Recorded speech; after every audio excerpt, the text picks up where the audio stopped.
Bonjour à toutes et à tous et bienvenue pour ce nouveau partage. Aujourd'hui, on va un peu faire machine arrière par rapport au thème que j'avais l'habitude de partager avec vous à travers ces podcasts.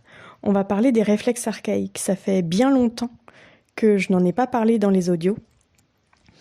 Et pourtant, c'est quelque chose de très important. À l'heure actuelle, c'est vraiment extrêmement important de connaître ces réflexes, qu'est-ce qu'ils sont, qu'est-ce qu'ils impactent, où est-ce qu'on peut les voir, comment faire pour travailler avec, qu'est-ce qu'on peut espérer quand on travaille sur ces réflexes archaïques. Et même si le sujet est très très vaste, aujourd'hui on va un petit peu plus resserrer, parce qu'en fait cette envie de partage vient d'un post que j'ai lu sur les réseaux sociaux, d'une amie qui a partagé en fait en se posant une question, en disant mais qu'est-ce qui s'est passé, et en partageant des photos qui montraient la différence entre l'écriture qu'on pouvait avoir dans le temps, quand on écrivait à la plume et à l'encre, en mode presque calligraphie, là, tellement belle écriture, et comparé à ça, l'écriture actuelle des enfants, donc avec une photo d'un texte écrit par un enfant, donc un peu en mode brouillon, lettres pas bien formées, pas réussi à écrire sur les lignes, vraiment, on voit un décalage énorme. Alors, déjà, moi, en voyant ça, sans même lire les commentaires, j'avais envie de dire, est-ce que c'est comparable? Est-ce qu'on sait qui a écrit le premier texte et est-ce qu'on sait qui a écrit le deuxième? Est-ce qu'on sait quels âges avaient ces enfants? Et est-ce qu'on sait quel est leur environnement, quel est leur... voilà, est-ce que le premier peut être un enfant, j'en sais rien, de 12 ans, qui n'a appris que ça, à écrire, à écrire, à écrire, à écrire, et si oui, à quel prix? Est-ce qu'il a fait des lignes? Est-ce qu'il s'est fait taper sur les doigts avec des règles? Est-ce que ceci? Est-ce que cela? Et à côté de ça, le deuxième, quel âge il a? Est-ce qu'il a 7 ans? Est-ce qu'il commence à écrire, comme mon gamin à moi, qui écrit un peu comme ça? Ou est-ce qu'il a 12 ans aussi? Est-ce qu'il a des problèmes de dyslexie? Est-ce qu'il a des problèmes de strabisme? Est-ce qu'il a des soucis à la maison que n'avait pas l'autre? On ne sait pas du tout en fait. L'environnement peut être tellement différent que pour moi déjà à la base c'est pas comparable. Mais si on s'en tient au fait que voilà, les enfants aujourd'hui écrivent moins bien et qu'à l'époque on écrivait bien, qu'on avait peut-être le souci de faire les choses bien, il y a déjà des choses ici à comprendre. Et les réflexes archaïques ont un énorme impact que j'aimerais partager avec vous. Puisque du coup, moi, je me suis permis de répondre, étant donné qu'il y avait un commentaire qui disait oui, alors certainement, voilà, c'est normal, c'est l'arrivée des SMS, des claviers d'ordinateur, des stylos qui sont plus l'encre et donc les belles choses.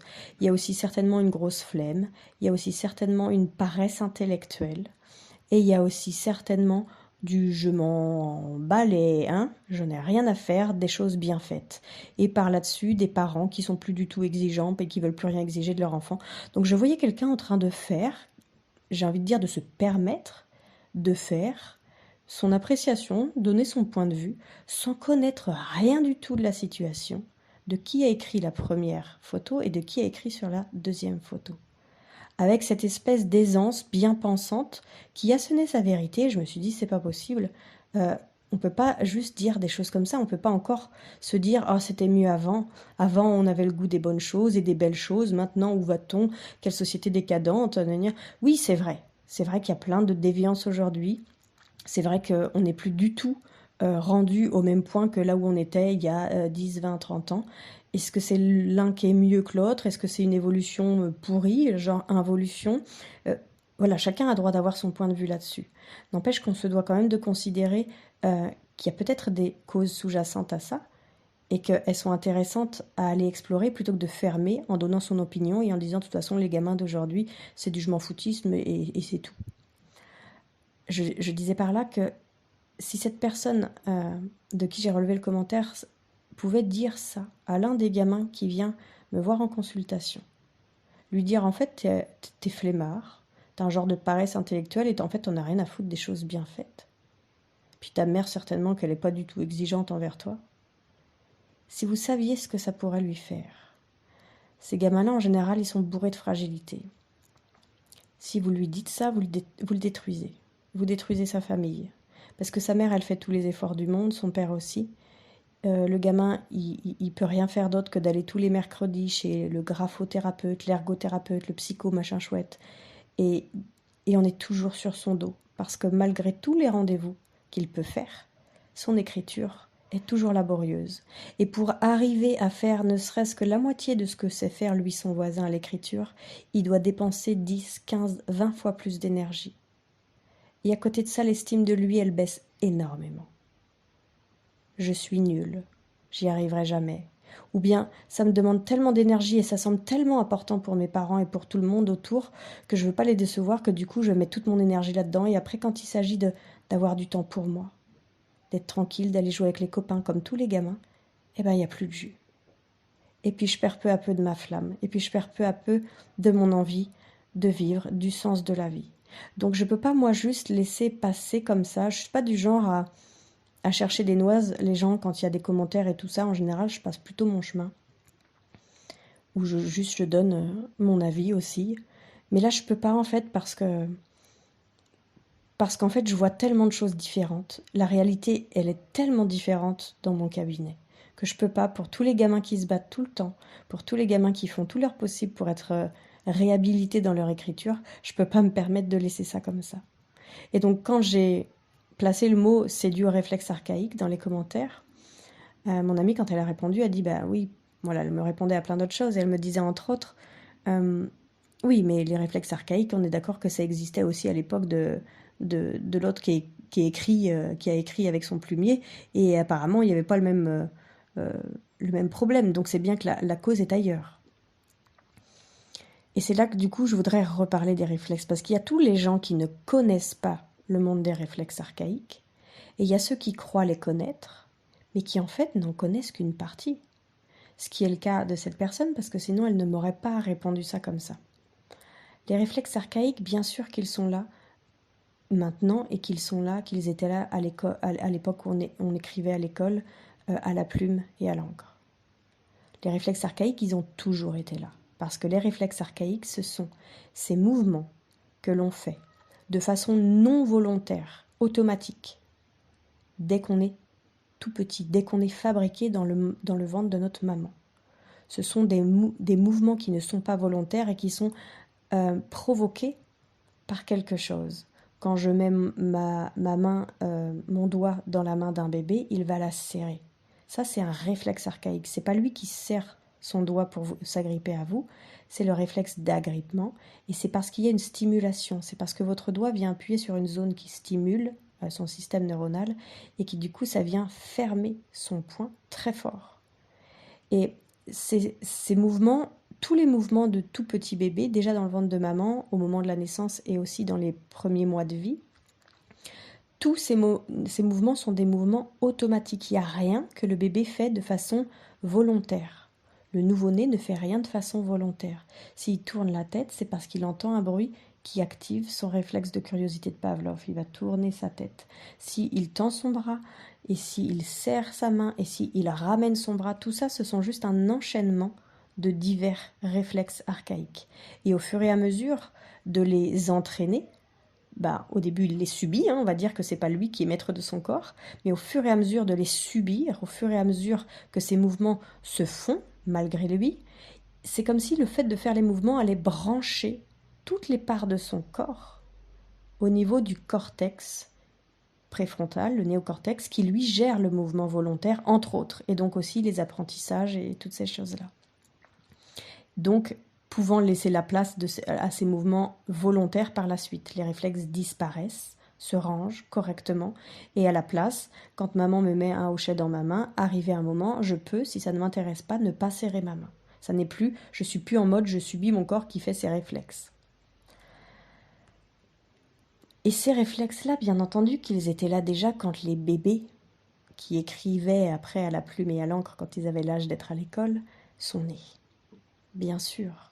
Mais qu'est-ce qui fait qu'aujourd'hui ces réflexes archaïques ne sont pas bien rangés? C'est ça le truc.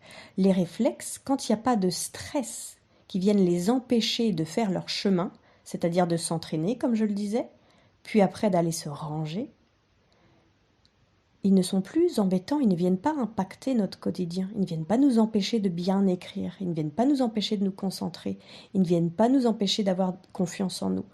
Ils ne font pas toutes ces choses-là puisqu'ils sont bien rangés. Le corps suit la stratégie de la vie dans laquelle il baigne tout simplement. Sauf qu'aujourd'hui, depuis quelques bonnes années maintenant, il existe 1 milliard de raisons pour venir entraver les réflexes archaïques et leur bon développement. Ce qui veut dire que ces enfants qui écrivent mal aujourd'hui, si j'allais regarder et faire la liste de toutes les choses qui ont pu entraver le fait que leurs réflexes viennent bien se ranger, je peux vous en donner à l'appel. Il en suffit d'un, mais je peux vous en donner à l'appel. Déjà la procréation. Est-ce que c'était une procréation médicalement assistée ? Ou est-ce qu'il a été conçu ? Est-ce que sa conception de ce petit garçon, de cette petite fille en difficulté aujourd'hui, a été naturelle ? Est-ce qu'il y a eu un stress in utero ? C'est-à-dire, est-ce que si les parents ont appris qu'il y avait un bébé qui arrivait, est-ce que ça a été bien perçu ? Ou est-ce qu'au contraire, ça a été « Oh non, mon Dieu, je ne peux pas avoir un bébé, je suis avec lui depuis 2 mois. » Ou bien « Oh non, pas de bébé, on n'a pas d'argent, on vient de perdre tous les deux notre travail. » Ou bien quand maman ou papa apprennent que c'est une petite fille et qu'ils voulaient un petit garçon. Déjà, ici, on en a une palanquée. Ou bien est-ce que maman a eu un problème ? Est-ce qu'elle est tombée quand elle était enceinte ? Est-ce que maman prenait des médicaments ? Est-ce que le stress chimique a pu arriver jusqu'à bébé ? On a déjà tout ce qu'il faut pour créer des difficultés. Mais après, au-delà de la vie intra-utérine, il y a aussi la naissance. On arrive à une époque, là, depuis quelques bonnes années maintenant, depuis, je dirais bien, quelques 3 ou 4 bonnes décennies,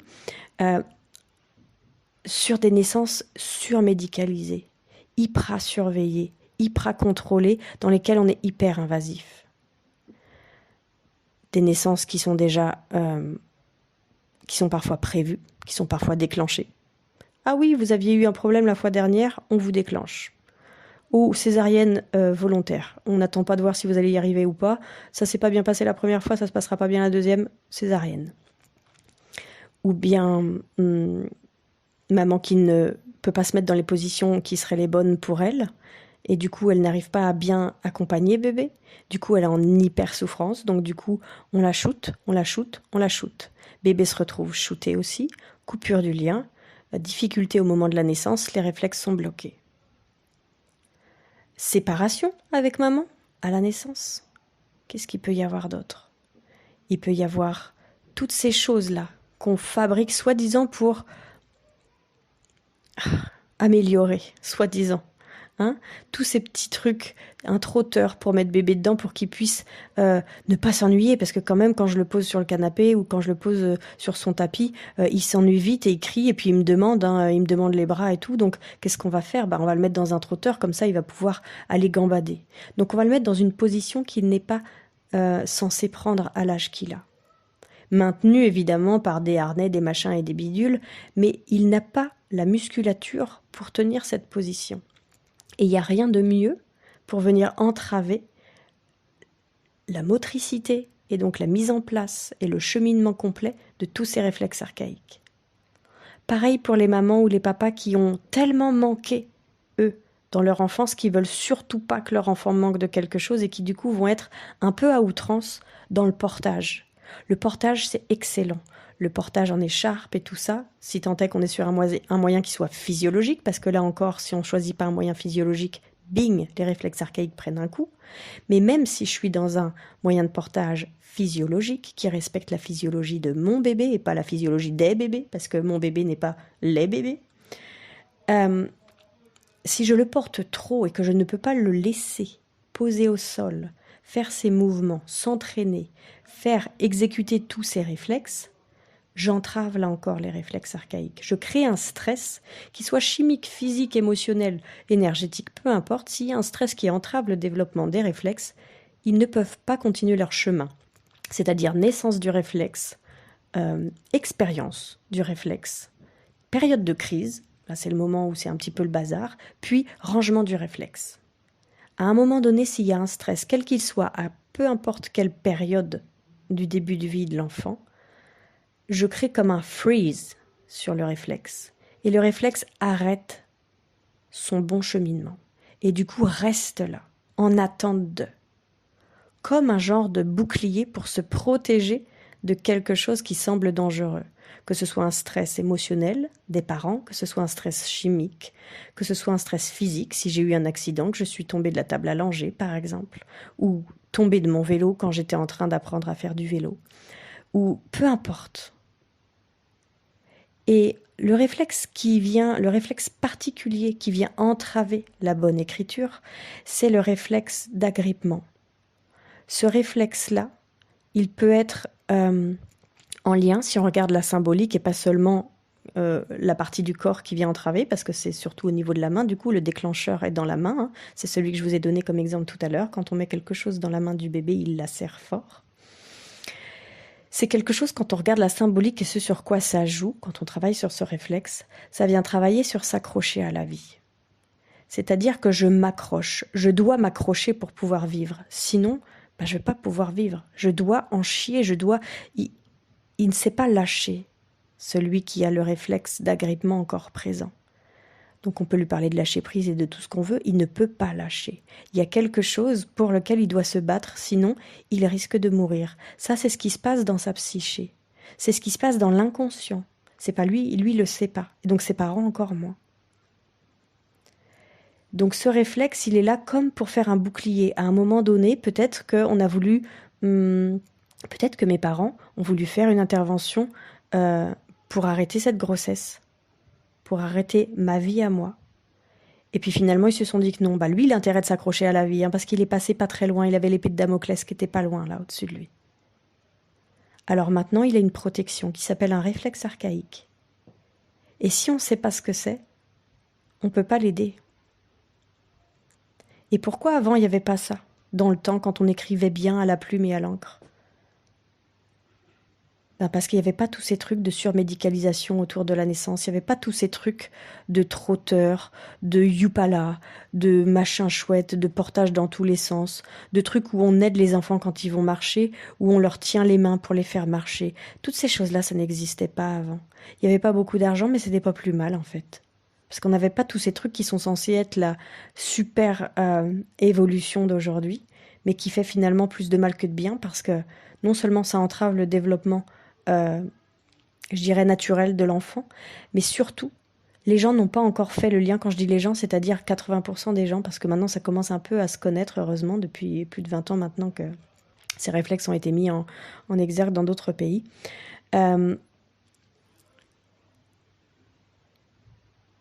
Surtout, c'est que les gens ne font pas le lien entre, par exemple, la difficulté d'écriture de leurs enfants ou la difficulté de leurs enfants à se concentrer, à rentrer dans leurs apprentissages, et un stress qui peut avoir lieu peut-être le jour de sa naissance. Qui le saurait aujourd'hui? Souvent, quand j'en parle aux enfants et aux parents qui viennent me consulter, ils sont au bord des larmes et ils se disent « Mais pourquoi on n'a pas su ça avant ?»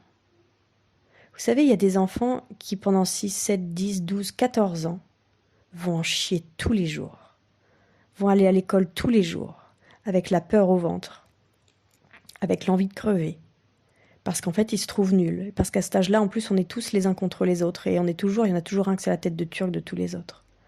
Parce qu'on est dans une époque qui n'est pas facile, où les maîtres et les maîtresses d'école ont beaucoup de choses à régler, beaucoup de choses à surveiller, où il y a plein d'enfants différents qui auraient besoin d'aide, mais qu'on ne peut pas apporter notre aide convenablement à tout le monde, parce qu'il y a trop de besoins. Et du coup, le gamin, lui, il va à l'école tous les jours. Et il est en souffrance avec ça. Et ses parents doivent l'emmener tous les jours à l'école. Et ils sont en souffrance avec ça. Quand on aide ses enfants, en passant par l'accompagnement complet, c'est-à-dire non seulement agir sur le corps pour aller ranger ses réflexes archaïques, mais agir aussi en amont, en accompagnant l'émotion que ce bouclier vient garder, vient surveiller, vient protéger. Ce sentiment de « je dois en chier, là, faut que je m'accroche parce que sinon, j'ai pas ma place ici ». Si on accompagne tout ça et qu'on permet de lâcher sur le début de vie qui a été difficile, et qu'on accompagne le corps, le réflexe se range, et la main peut faire un geste d'écriture beaucoup plus fluide et aisé sans que l'enfant soit obligé de dépenser 15 fois plus d'énergie que son voisin qui, lui, n'a pas ce réflexe au creux de sa main.